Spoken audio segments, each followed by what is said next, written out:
Pranams to all of you. There's a lovely story, an old story of Mullah Nasruddin, a very popular Sufi mystic. So there's an old story. Many of you must have heard this story. This is relatively connected to what we are going to talk about.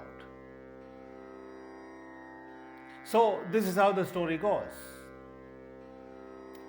One day, Mullah's friend was coming towards Mullah's home, and at a distance he saw Mullah searching for something on the road under a lamppost, brightly lit lamppost. It was late evening. So the friend hurried towards Mullah and asked him, Mullah, what are you searching for? Mullah looked up at his friend and said, I lost my diamond ring. So Mullah's friend said, oh, is that so? Can I also help you? Mullah said, please, go ahead. So both of them, on their hands and knees, searching all over the place. 20 minutes, half an hour. And the friend said, Mullah, did you really lose your ring? Mullah said, yes. Where did you lose the ring? Mullah said, in my home. Friend got annoyed, a little angry. He said, what? You lost your ring in your home? And then why on earth are you searching here on the road? Mullah said, yeah, because there is more light here. We are searching under the lamppost. There is more light here. Right? What is the story all about? All of us are looking for what we want, what we need, what we deeply desire in the wrong place. All of us. We want to be happy by getting this, by getting that, by being with this person, by amassing a lot of wealth and money, right? In the hope that we will remain happy. It's like Mullah searching his diamond ring. If you search at the wrong place, you're not going to get it. We are searching happiness in the external things, in the outward things. Nothing wrong. But until and unless you and I actually realize that what we are looking for can never ever be out there, and then our seeking stops. It's a beautiful story. There are so many stories of Mullah, right? There's another example that comes to my mind. This topic is about truth. T with a capital. Truth. What is truth? What is Satyam? What is the essential nature of everything? What is this all about? Is there a purpose? Is there a meaning? The simplest questions are the most profound. Who am I? What am I? What do you really want? What are you doing? Why are you doing what you're doing? Where did you come from? Not physically, actually. Where did you come from? Where are you going? What are you looking for? What do you want? Simple questions, but so profound. Once in a while, keep asking these questions to yourself. and watch how your answer keeps changing. As you grow up day by day, your answers keep changing. Right? Astronomers, astrophysicists, all over the world, especially in the Western countries, have been looking at the universe, studying the universe, right? Galaxies, quasars, pulsars, what have you. For years, decades, they wanted to find out, what is this all about? How did this universe begin and when? What was the first moment? Right?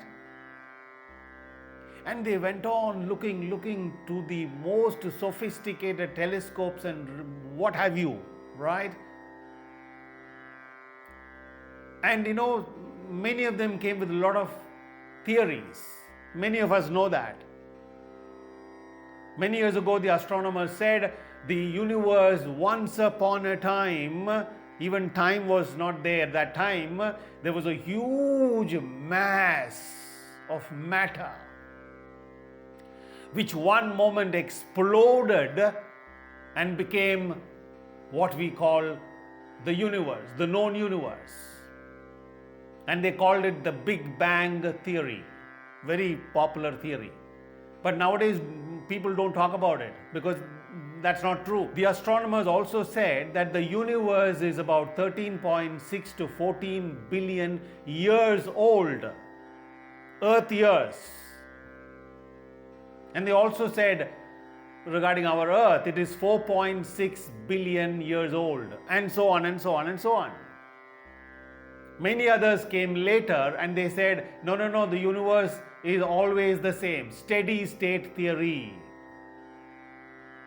And then others came and they said string theory. Everything is connected as it were in a string. And then came M theory. I don't know what else will come. So they have been searching for truth. Scientists, biologists, botanists, everywhere you see people who are really intelligent, fairly intelligent, asking fundamental big questions. Right? They were all searching for truth. Though they don't use the word truth, that is what they are after. Right? In fact, there is one more small little example that comes to my mind. Karl Marx. You must have heard about Karl Marx. During his time, he divided humanity into two different parts. Materially speaking, economically speaking, two different parts, categories. Those who have, those who did not have. Obvious, understandable. Those who had wealth, material means, the others who don't have. Very simple division. But he did not know that there is a third category. Right? Because he never came to India, he never knew much about India. And the third category was from this great country. What is that third category? Those who had but did not want. Right? Those who had everything, kingdom, wealth, material wealth, money, pleasures, everything. But they did not want any of those. Why? Because they discovered, they realized, they came face to face with truth, enlightenment, awakening. Right? Direct realization of who they are, and what this universe is all about. And because they were established in that profound realization, they lost interest in everything external, because the external, the source is within. Ramana Bhagavan used to say, when the self with a capital S, self turns outward, it becomes mind and the world and the universe and so on. When the same self turns within, it is established in its own nature, the natural state, as UG used to say. So all of us are seeking truth in some way or the other. What is truth? What is Satyam? Right? That is exactly what we are going to talk about today. In fact, I have chosen one of the most favorite, my all-time favorite Bhajan song of Amma, Mata Amritanandamayi Devi. All-time favorite. I'm going to talk about that. That song exactly talks about this truth. Humanity has been seeking truth for years and years and years. So we are going to talk about that song a little bit. Right? It begins, Kodaanukoti varshangalayi satyame tedunnu ninne manushyan. Millions and millions of years, we have been searching for you, O truth. That's the song. Before I begin this song, before I explain this song to you, the lyrics will be coming in the video. You can listen to that. And towards the end of the video, I'm going to give you the lyrics and the translation and everything. And in the description box below the video, I'm going to give you the link to this actual bhajan song sung by Amma and her disciples, the link to that YouTube video. You can watch that. Right? So, I want to start with this story. I think sometime in the early 1990s, we had just met Amma maybe a couple of years or so, and we had gone to Amritapuri, Amma's ashram in Kollam. And those days we used to stay for many days together because not much of a crowd those days, early 90s, 89, 90s. And so we used to stay for 2 weeks, 3 weeks, it was lovely. Very not much people, those days are so memorable. So one day, I think morning darshan, right? So we went for Amma's darshan, and when Amma gave darshan to me and my wife was there, my daughter, little girl, she was there, and Amma asked me, son, are you there this evening? And I said, yes, Amma, we are here only. And Amma said, okay then, late evening, come to the beach. That's all she said. Come to the beach in the evening, late evening. And, I think after dinner or so, we all came, and not very many people. As I told you, we all went to the beach, the Arabian Sea beach, close to the ashram. We all gathered.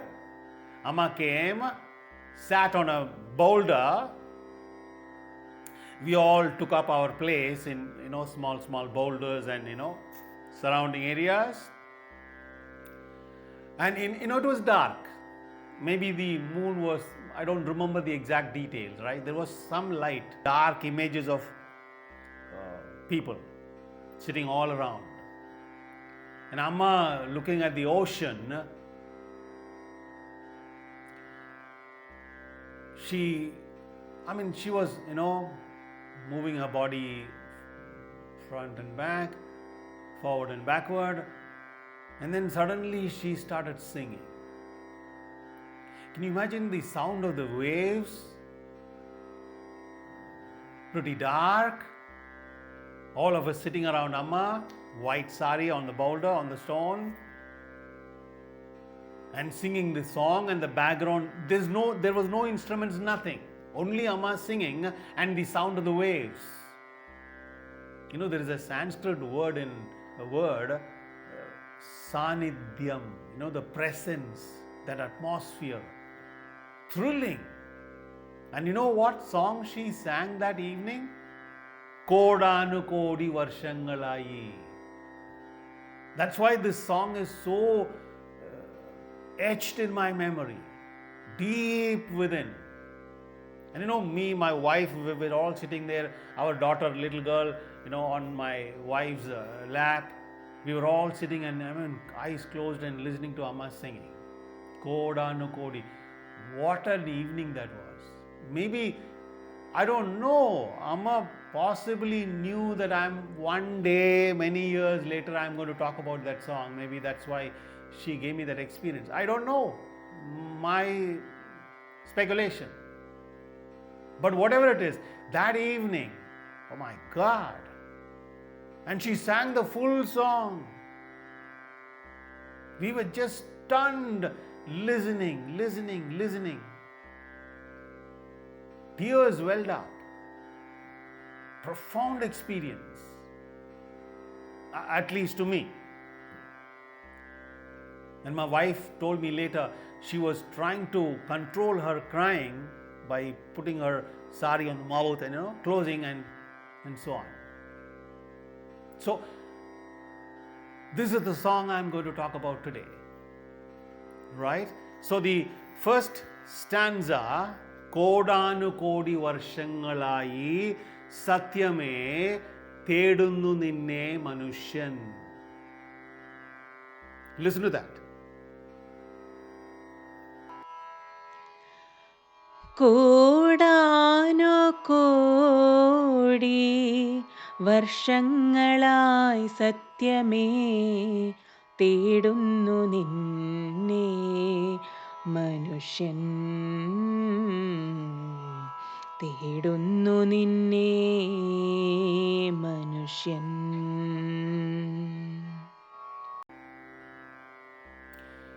What does that mean? O truth eternal.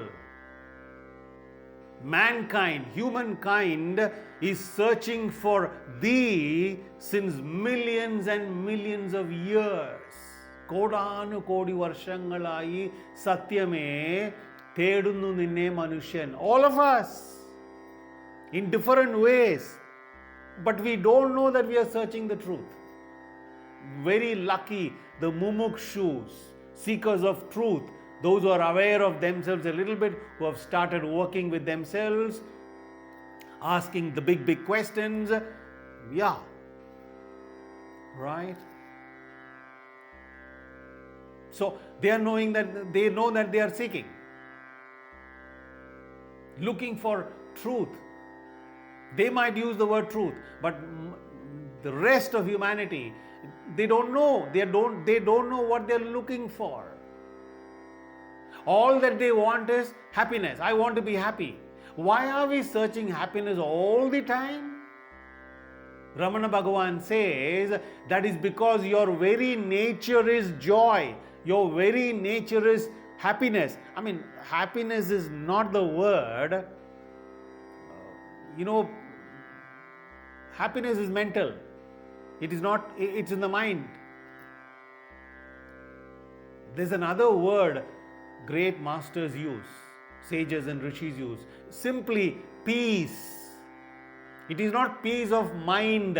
Mind, that is not the nature of mind. Mind's nature is disturbance. Peace is way beyond the mind. So peace. That is what everybody wants. Why? Because that is your nature. You're looking for yourself. You're searching for yourself. You don't know you are the truth. You are Sachidananda. Amritasya putra, Amritasya putri. Right? So, the second verse. Listen to it.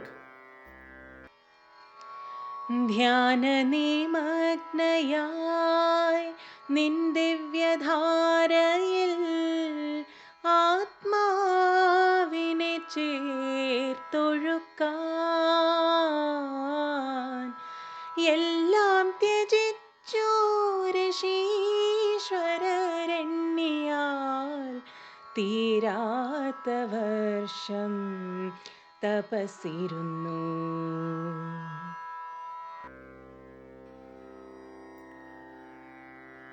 What does it mean?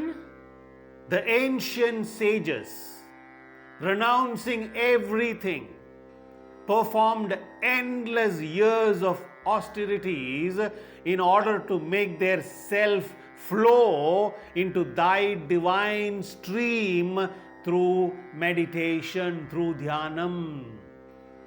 Tapas. Our rishis and yogis, we must have heard, we know all that, right? Stories of rishis and sages and yogis doing tapas for years and years and years. It's an actual fact. You know, when Ramana Bhagavan was sitting in Tiruvannamalai in one of those, underground caves, temple, dilapidated temple, people thought, and sitting around everywhere, they thought he's meditating, he's doing tapas. No, he was not doing anything. He was not meditating. He was simply absorbed in his own profound self. Right? There was no body consciousness. So he was not doing anything. He was that. Similarly, all rishis, tapas. That's what, they were not doing anything, they were absorbed. This is the wrong understanding most of us have. People are doing meditation, people are practicing meditation. There is no such thing. You can't practice meditation. Meditation is not something that you can practice. Meditation is not a doing, it's being. Meditation, dhyanam, is our nature, is the nature of who we really are. So, the third verse, listen to it. ഘോരമായി വീശും കൊടും കാറ്റിലും നിന്റെ സൂര്യ തേജസ്സുള്ള കൊച്ചുനാളം ആടിക്കളിക്കാതനങ്ങാതെ നിൽക്കുന്നു, ആർക്കും അടുക്കുവാൻ കെൽപ്പിഴാതെ.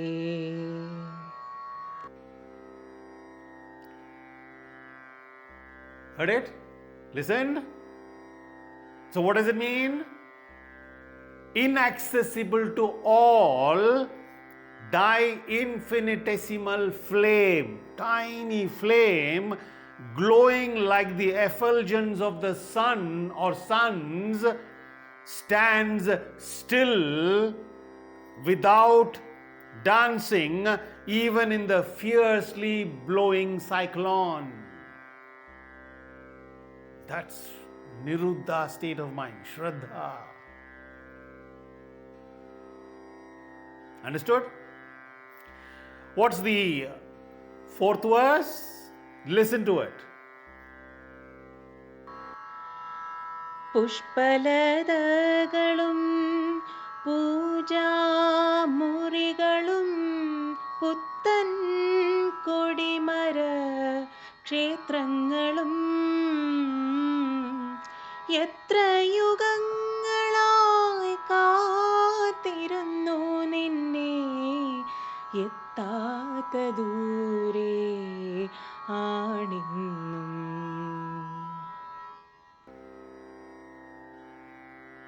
So, what is the meaning of that? Flowers, creepers, shrine rooms, and temples with newly installed sacred pillars, all are waiting for thee, for you, O truth, since ions and ions, but still though are inaccessibly distant. That's the meaning of the last verse. How beautiful, right? This is the song Amma sang that evening in Amritapuri in the 90s. What moments they were. Absolutely. I don't know, when Amma came into her body, this present body, she must have, while coming, she must have gathered all of us and said, I'm going, come with me. I don't know.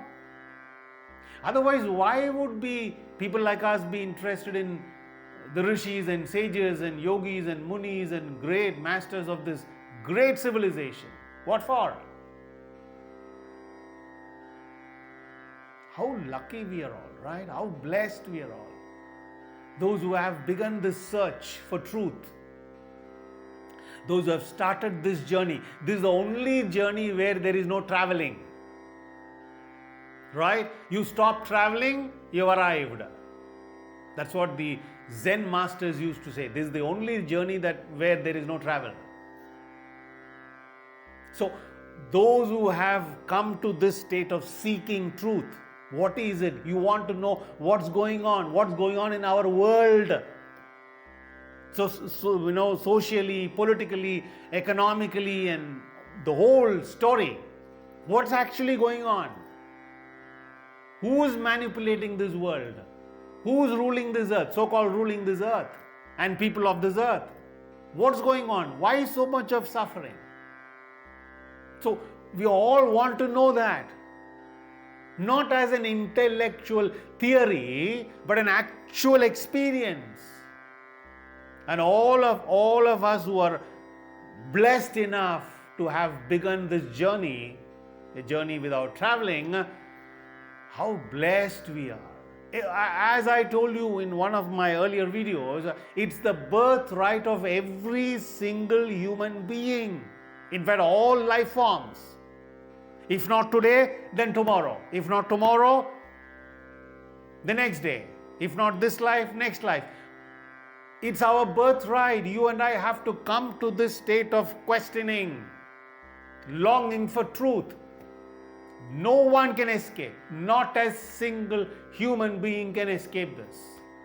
It's in our genes, as I keep telling again and again and again.